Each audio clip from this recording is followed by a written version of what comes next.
मरहबा collection mall, readymade कपड़ों का भरपूर खजाना, jeans pant, T shirt, cargo pant, night pant, बच्चे और बच्चियों के लिए अच्छे खूबसूरत और उम्दा ड्रेस। पता याद रखें, जमुर हाई स्कूल मेन रोड, जैतून। मालेगांव तालुका पुलिस स्टेशन के TR नंबर 793/2025 के गुने में आरोपी नंबर 4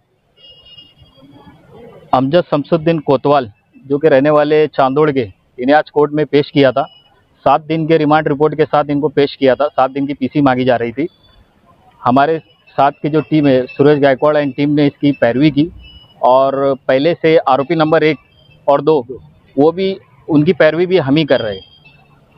आज की रिमांड रिपोर्ट में आरोपी नंबर 4 जो है, इनके पास से 51 जो है नकली नोट 500 रुपये की वो बरामद हुई है। ऐसा एलिगेशन पुलिस ने रिमांड रिपोर्ट में की थी और उसी की बिना पर वो 7 दिन की पुलिस कस्टडी मांग रहे थे।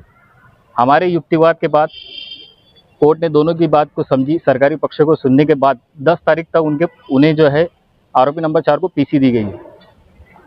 तो क्या पहले के जो आरोपी है उसका और इनका क्या रोल था? क्या इन्होंने नोटिस खरीदी थी या किसी ने ला के दिया? आरोपी नंबर 1 और 2 के पास से नोटिस जो है वो बरामद हुई है और उनकी इन्वेस्टिगेशन वो जो है पुलिस कस्टडी में चल रहे थे। उन्होंने बकिया जो आरोपी उनका नाम बताया गया, ये जो नोटें है यहाँ गई हुई के पास से जो ये है उनके पास से क्या बरामद हुआ? जी, हम आरोपी नंबर 1 और 2 के पास से टोटल जो है वो 10 लाख रुपए का अमाउंट रिकवर हुआ है और आरोपी नंबर 3 जो है, आरोपी नंबर 4 के पास से 51 नोटें जो है वो बरामद हुई है।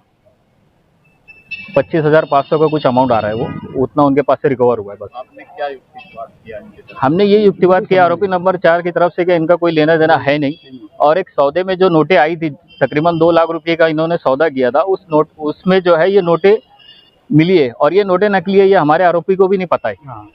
हाँ सही क्या ये आरोपी नंबर 2 ने एलिगेशन में कहा है कि यार वो नोटें उधर गई है, लेकिन नोटों के ताल्लुक से नोटें नकली है या क्या है, इस ताल्लुक से आरोपी नंबर 4 का कोई लेना देना नहीं।